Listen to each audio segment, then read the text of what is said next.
उपलब्धि यदि कुछ है तो संत समागम हरि कथा तुलसी दुर्लभ होई। संत का मिलन ही जीवन में सबसे बड़ा उत्सव है। हमारे जीवन का इतना बड़ा उत्सव कोई दूसरा हो नहीं सकता जितना बड़ा उत्सव की आज गुरु चरणों का आगमन और गुरु चरणों के दर्शन, गुरु चरणों का मार्गदर्शन। जब वो आए तो हम भी आए भाई। जब इंजन चलेगा तो 50 डब्बे पीछे जुड़ेंगे, हम तो लगेगा। सब आए इस गांव में जब आचार्य शंकराचार्य जी का आगमन है तो सत्संग है। आचार्य मिलेंगे तो आपको सत्संग देंगे, पर बहुत से सत्संग है। दुर्लभ सत्संग यदि तुम्हारे पुण्यों से, हमारे पुण्यों से सुलभ हो भी गया तो समझ में नहीं आता। ये दूसरी विपत्ति। पहले तो सत्संग दुर्लभ है। यदि प्रारंभ बस वो सत्संग हमें प्राप्त हो जाए जीवन में तो समझ में नहीं आता। ये और बड़ी समस्या है। सत्संग दुर्लभ है, सत्संग दुर्लभ है। यदि भाग्य की अनुकूलता से वो दुर्लभ सत्संग सुलभ हो जाए तो समझ में नहीं आता। ये बड़ा कठिन विषय है।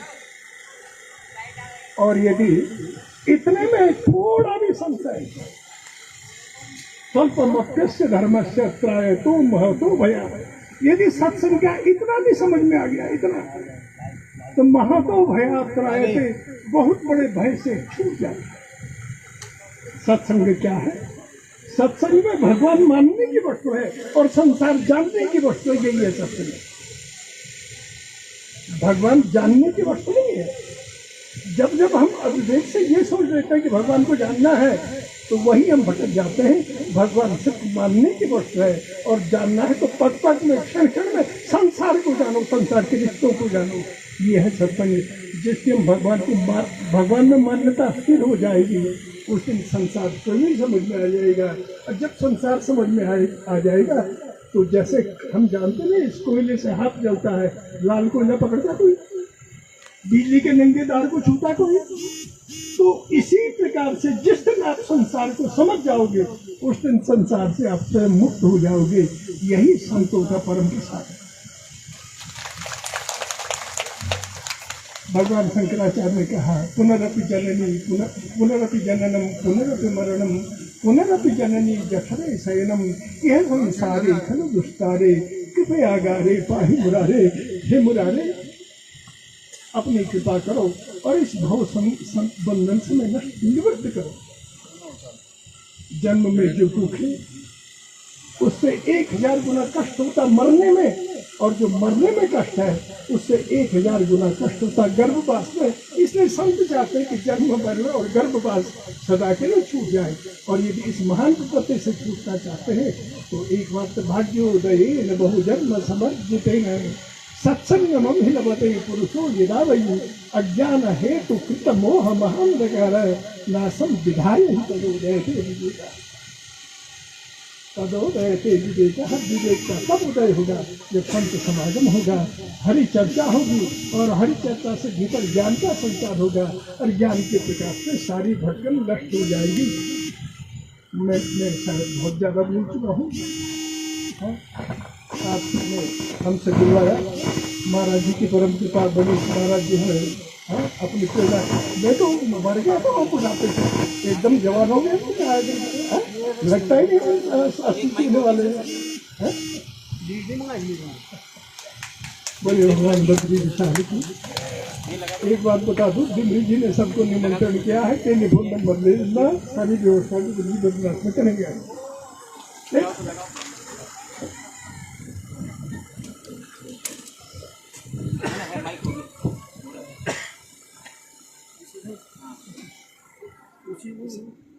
उसी को पकड़ा।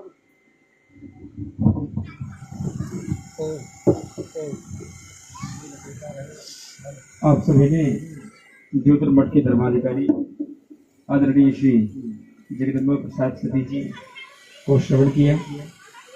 अब पूज्यपाद महाराज श्री का आशीर्वचन आप सभी को प्राप्त होगा। पूज्यपाद महाराज श्री मध्याह्न अनुष्ठान यही करेंगे।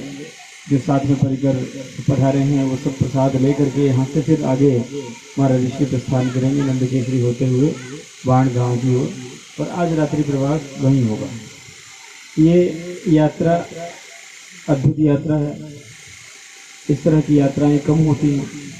आपके मन में यदि ये प्रश्न आ रहा हो कि आखिर शंकराचार्य जी को इस यात्रा की क्या आवश्यकता है, तो आप अपने आप को सौभाग्यशाली समझिए कि ये यात्रा केवल आपके लिए है, जो कि आपको दर्शन करना था, आपको दर्शन देना था, इसीलिए उन्होंने ये यात्रा बनाई और यात्रा बना के आपके बीच आ गए। भगवत कृपा के बिना गुरु के दर्शन, सदगुरु के दर्शन, पूज्य आचार्य चरणों के दर्शन और आचार्य चरणों की धूल मस्तक पर लग जाए, ये असंभव है। निश्चित रूप से आपके पुण्य पूंजीभूत हुए हैं, आपके पुण्य इकट्ठे हो गए हैं और इकट्ठे हो गए हिलोरे मारने लग गए। तब भगवान ने कहा कि चलो हम भेजते हैं, और तब भगवान ने अपनी ही प्रतिमा को आपके मध्य भेजा और भेज करके आपको दर्शन दिया।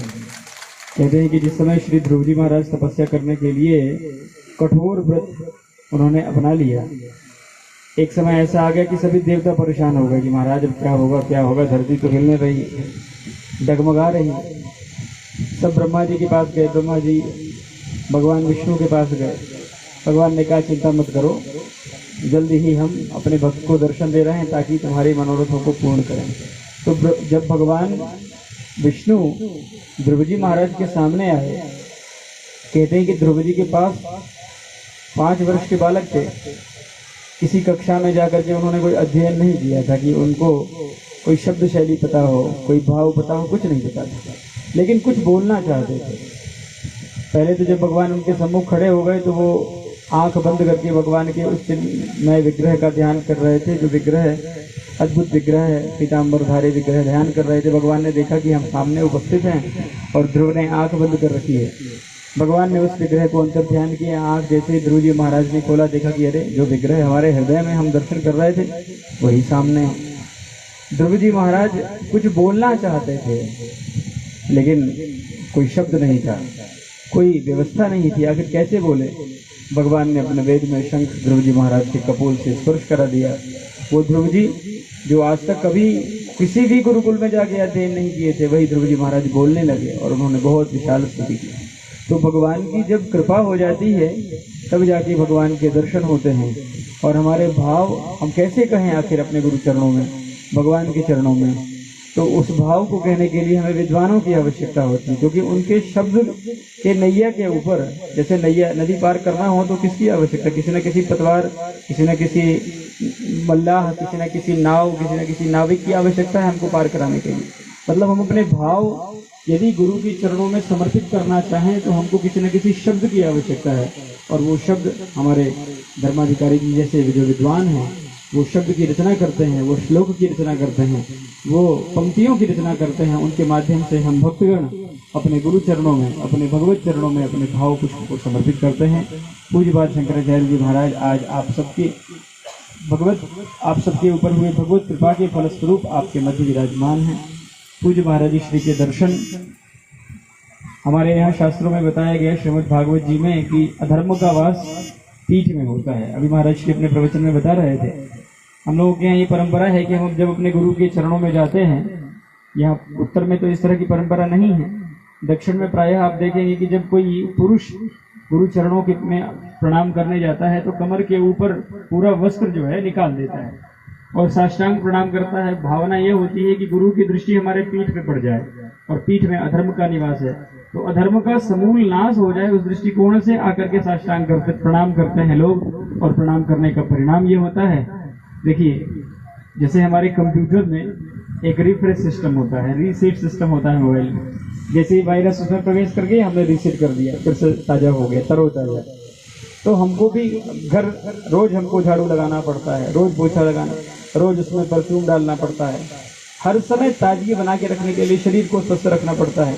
लेकिन जब हम शरीर को स्वस्थ रखते हैं, घर को स्वस्थ रखते हैं, उसी समय ये विचार भी करना पड़ेगा कि हमारे शरीर के अंदर भी एक घर है जो हमारा मन है, उसको भी स्वस्थ प्रसन्न रखने के लिए निरंतर उसमें सफाई की आवश्यकता है, निरंतर उसमें इस तरह के उपकरण डालने की आवश्यकता है जिससे हमारा मन भी प्रसन्न रहे, आध्यात्मिक ऊर्जा से भरा रहे। तो जब हम तीर्थ में दर्शन करने जाते हैं, जब देवालयों में जाते हैं, जब सदगुरु के चरणों को हम स्पर्श करते हैं, सदगुरु के चरणों के धूल को अपने मस्तक पर लगाते हैं, तब हमारे जो अंतःकरण है वो पवित्र होते हैं। और अंतःकरण पवित्र हो, इसी के लिए हमारा सारा प्रयास होता है।